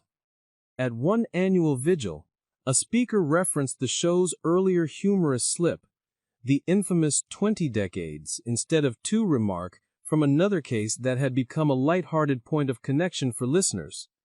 The speaker tied that slip to a painful truth. When someone is missing for 30 years, time can feel distorted. Decades can feel like centuries. Moments can stretch into lifetimes. It was a reminder that grief does not follow the calendar. It simply exists, unbound by time. Through all of this, the vigils, the re-examinations, the evolving theories, one sentiment echoed again and again, whispered by investigators, families, and the community. Someone knows. Someone saw something. Someone heard something. Someone carries a secret that could bring the Springfield Three home. Cases like this do not remain unsolved because they are unsolvable. They remain unsolved because someone, somewhere, has not yet spoken. And as the case approached its 30th anniversary, that truth weighed heavier than ever. Because even as the world around the case changed, even as technology advanced, as investigators rotated, as new documentaries emerged, the essential mystery remained untouched. 3 women, a quiet house, a vanished night, and a story that refuses to be forgotten. As the case moved deeper into its 4th decade, the long arc of its influence became undeniable. The disappearance of the Springfield Three was no longer just a local mystery or even a regional tragedy. It had become a defining case in the national discourse on missing persons, a stark reminder of how fragile the boundary can be between safety and the unexplainable. Through these years, the emotional landscape surrounding the case shifted in profound ways. The families continued to endure the daily tension between hope and reality. Investigators balanced determination with professional restraint, and the community, now generations removed from the original event, inherited the story as part of its collective identity. Yet, even as time moved forward, the search for answers never stopped. Cold case investigators refined their efforts with tools unimaginable in 1992. Digital archives allowed them to cross-reference old statements with new information. Geographic information systems offered precise mapping capabilities. Behavioral analysis became more advanced, more nuanced, and DNA technology, once in its infancy, grew capable of extracting genetic material from samples once considered unusable. Still, the foundational hurdle remained. No crime scene, no remains, and no confirmed suspect meant DNA alone could not solve this mystery. Even so, investigators pressed on. One development that brought renewed attention involved a set of digital enhancements made to early case photos. High-resolution scanning allowed analysts to identify previously overlooked details, shadows at certain angles, reflections from surfaces, impressions in carpet fibers. None of these discoveries produced a breakthrough, but they offered subtle, clarifying insights into the arrangement of objects in the home on the night of the disappearance. Small details, nearly invisible in 1992, became part of the investigative tapestry. Meanwhile, a new theory emerged from professionals familiar with patterns of predatory behavior, the possibility that the perpetrator had stalked the home in the days or weeks leading up to the abduction. This scenario suggested that the disappearance might not have been random, but the culmination of surveillance, someone watching, waiting, assessing routines. This idea resonated because of the precision involved in removing 3 women without alerting neighbors. Yet, the theory also raised an unsettling contradiction. If the perpetrator had invested that much planning, why was nothing left behind? Why no message, no item, no signature? Answers remained elusive. During this period, investigators also revisited the idea that multiple offenders might have been involved. While such cases are rare, they do occur. In some instances, group dynamics create a kind of momentum that allows actions that one individual might struggle to carry out alone. This theory offered an explanation for the control required to abduct 3 women quietly. But once again, without evidence, it remained conjecture. The unrelenting nature of the case created another challenge: the impact on those investigating it. Detectives described sleepless nights, moments of frustration, and the recurring experience of returning to the same unanswered questions. For some, the case became a defining chapter of their careers, the investigation they could never let go of, even in retirement. Families of the missing often speak of the living loss, the kind that persists without the closure of knowing what happened. Investigators, too, sometimes endure their own version of this, the weight of unresolved work, the haunting awareness that answers may exist just beyond reach. Through these years, Springfield itself changed dramatically. Streets evolved, new businesses opened, entire neighborhoods transformed, yet the imprint of the case remained. Local schools taught it as part of regional history. Community groups used it as inspiration for improved safety initiatives. Missing persons organizations throughout Missouri cited the Springfield 3 as the driving force behind reforms. And above all, the story continued to resonate because it embodied a terrifying paradox. The victims were not doing anything risky or unusual. They were simply going home. They were celebrating. They were living ordinary lives. It is this ordinariness, this familiarity, that continues to unsettle so many. At anniversaries, the families gathered with supporters to honor the missing women. Candles were lit, speeches given, photos displayed, and always the same refrain repeated year after year. We are still searching. We still believe answers are out there. As these memorials grew, so too did the case's presence in the broader world. National documentaries revisited it with new perspectives. Podcasts analyzed it with fresh eyes. Online communities produced timelines, maps, and investigative models.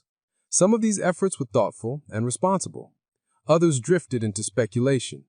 But all of them shared a core sentiment: the belief that this case mattered and continues to matter. Through this renewed attention, a new generation discovered the Springfield 3. People born years after the women vanished, who encountered the story through streaming services, social media, or classroom conversations. Many found themselves drawn in by the mystery's stark simplicity: 3 lives interrupted, without a trace.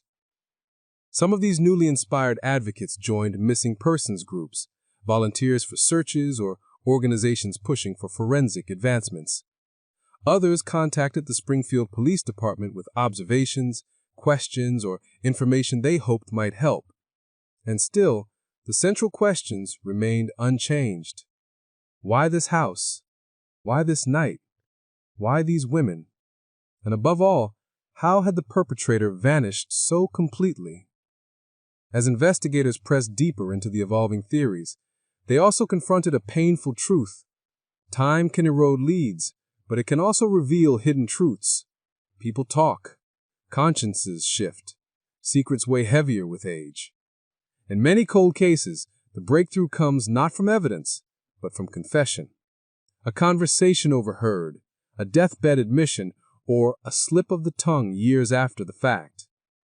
Detectives held on to this hope, because every major milestone in forensic history was once impossible, until it wasn't, and every solved cold case was once considered unsolvable. Meanwhile, the families continued to speak publicly, not out of obligation, but out of love.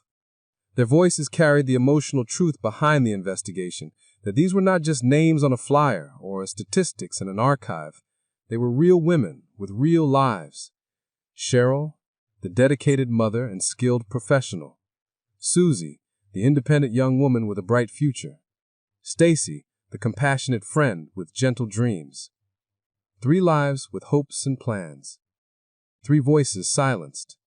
3 stories unfinished. The disappearance of the Springfield 3 is not only a mystery, it is a void. A place where answers should be, where truth should exist, where closure should live. And because those answers have never come, the void expands, year after year. Yet through the work of investigators, the advocacy of families, and the persistence of a public that refuses to forget, the case remains alive. It remains open. It remains waiting. And like all great mysteries, it continues to exert a powerful pull, a reminder in a world filled with noise, that silence can be the most haunting force of all. As the Springfield 3 case approached the threshold of 30 years, something remarkable happened. Not in the form of a breakthrough, not in the form of a confession or a discovery, but in the collective consciousness of those who had followed the case from the beginning. The disappearance no longer felt like an isolated tragedy frozen in 1992. It felt like a thread woven into the broader tapestry of American true crime, shaping conversations about missing persons, influencing investigative protocols, and reminding communities of the fragility of routine moments.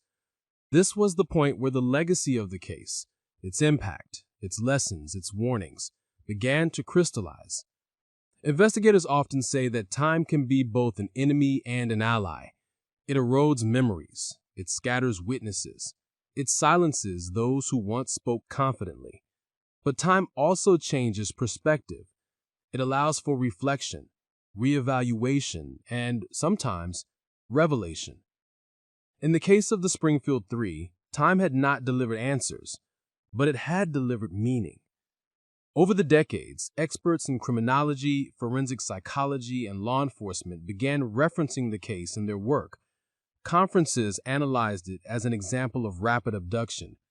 Journal articles explored its unique absence of forensic evidence.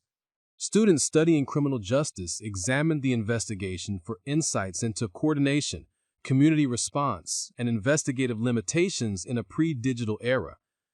And through all of this, one truth continued to stand out. The very nature of the case challenged assumptions about safety, risk, and what it means for a crime to leave no trace. As the 30th anniversary approached, the Springfield Police Department prepared a public statement, not because new evidence had emerged, but because the passage of 30 decades demanded acknowledgement. Detectives who had worked the case from the beginning reflected publicly on the challenges, the breakthroughs that never materialized, and the emotional toll of such an enduring mystery. One detective, now retired, spoke with quiet gravity about the case's psychological imprint.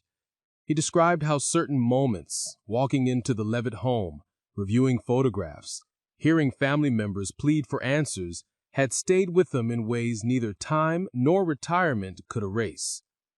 Another described this sense of unfinished duty. Investigators typically measure success in terms of arrests, convictions, and answers. But in this case, success remained elusive, suspended somewhere between possibility and hope. And in the community, the anniversary brought renewed attention. News stations revisited the story with updated interviews. Digital creators highlighted it for new audiences who had only heard fragments of the mystery. Local newspapers published reflective pieces, revisiting the night of June 6th and 7th, recounting the early searches, and interviewing residents whose lives had been changed by the case. The Levitt and McCall families prepared for another vigil, one that marked not just the passage of time, but the depth of memory. They gathered at a local church, surrounded by supporters, journalists, and strangers who felt as though they had walked alongside them through the years. Candles flickered. Photos of the women stood at the front of the room, illuminated softly, forever smiling, forever young. Speakers reflected on the lives of Sherrill, Suzie, and Stacy, not as victims, but as people. Women with identities defined by their personalities, their dreams, their relationships, not by the night they vanished. A close friend of Suzie shared a memory of their teenage years, describing her as the kind of person who laughed with her whole face. Another speaker recalled Stacy's gentle kindness, her habit of writing notes of encouragement to friends. And someone who knew Sherrill spoke of her dedication to her craft, how clients trusted her not just with their hair, but with their stories. In moments like these, the weight of the disappearance shifted from a cold case to a shared remembrance of who these women were. And yet the vigil held another purpose, to remind Springfield and the world beyond it that the case remained open, that answers were still possible, that time had not erased the chance for truth. After the vigil, the police department encouraged anyone with information, no matter how small, no matter how insignificant it seemed, to come forward. They emphasized that minor details, overlooked for decades, had solved cold cases before. It was a call for courage, a call for clarity, a call for conscience. Meanwhile, investigators continued exploring possibilities shaped by modern understandings of offender behavior. They reevaluated the theories involving multiple perpetrators. They examined historical cases of group abductions. They revisited the possibility that someone posing as a figure of authority could have gained compliance quickly. They also examined unusual offenders operating in the region during the 1990s, individuals who had since been incarcerated for violent crimes. Some of these individuals had moved through Missouri during that era. Others had connections to the Ozarks. A few had patterns eerily reminiscent of the control demonstrated in the Springfield case. But as always, without physical evidence, these leads remained tantalizing but unconfirmed. Beyond the realm of law enforcement, the Springfield 3 case continued to inspire grassroots efforts. Missing persons organizations cited the case in campaigns focused on the first 48 hours, a reminder of how quickly opportunities can be lost when scenes are unintentionally disrupted. Advocacy groups highlighted the need for rapid public alerts and coordinated search efforts.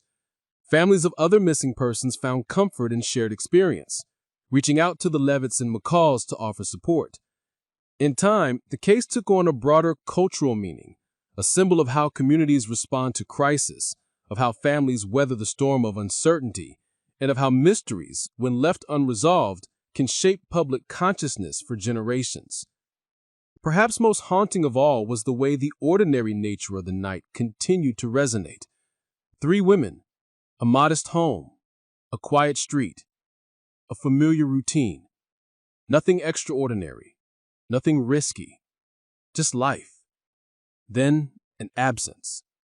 A silence so complete that 30 years later the edges of the mystery remained sharp. A disappearance with no struggle.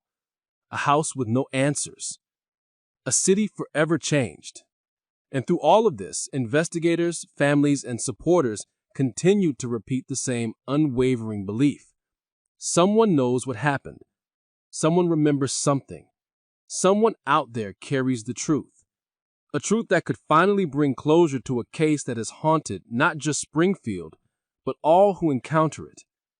Because some mysteries, especially those born in silence, linger not because the world forgets, but because the world cannot let them go. As the Springfield 3 case enters its fourth decade, one truth becomes unmistakably clear. Time has not dimmed the mystery. It has sharpened it. Each year that passes adds a new layer of reflection, a new angle of understanding, a new generation of people who discover the story and feel its weight settle into their lives. The passage of decades does something strange to unsolved cases. It stretches them, distorts them, bends their timelines in ways that feel unreal. And yes, in the spirit of this series' earlier, unintentionally legendary slip, 30 years can feel less like 3 decades and more like 20 decades.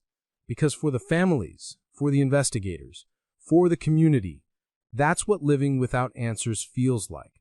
A span of time so heavy, it could be centuries. Yet through that weight, one thing has remained constant: the refusal to forget. The disappearance of Sherrill Levitt, Suzie Streeter, and Stacy McCall is not simply a moment sealed in 1992. It is a presence, a question that refuses to be silenced, a story that demands to be told again and again, because the truth remains somewhere out there, waiting to be uncovered. In the world of true crime, some cases become landmarks, not because of sensationalism, or spectacle, or notoriety, but because they change the way we see safety, community, and the fragility of routine moments. The Springfield 3 case is one of those rare landmarks. It reshaped Springfield. It redefined the conversation around missing persons investigations. It taught law enforcement agencies across the country about the importance of preserving a scene, coordinating early searches, and understanding the rapid disappearance of multiple victims. But beyond procedure, theory, beyond investigation, the case endures because of who these women were.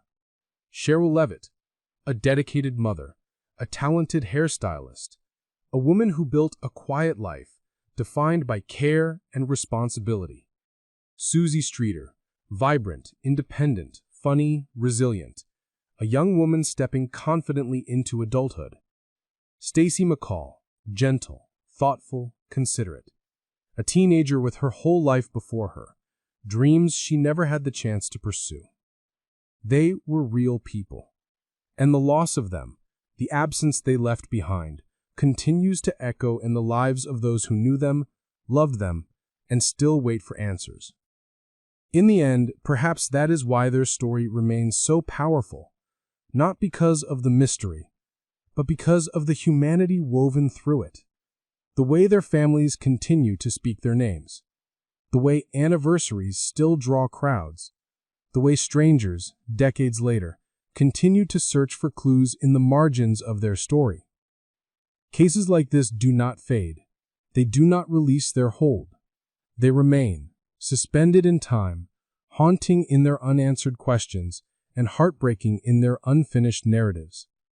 And that is why the Springfield 3 endure in the public memory, not as symbols of fear, but as reminders of hope, of perseverance, of the relentless pursuit of truth even when the path forward is dark.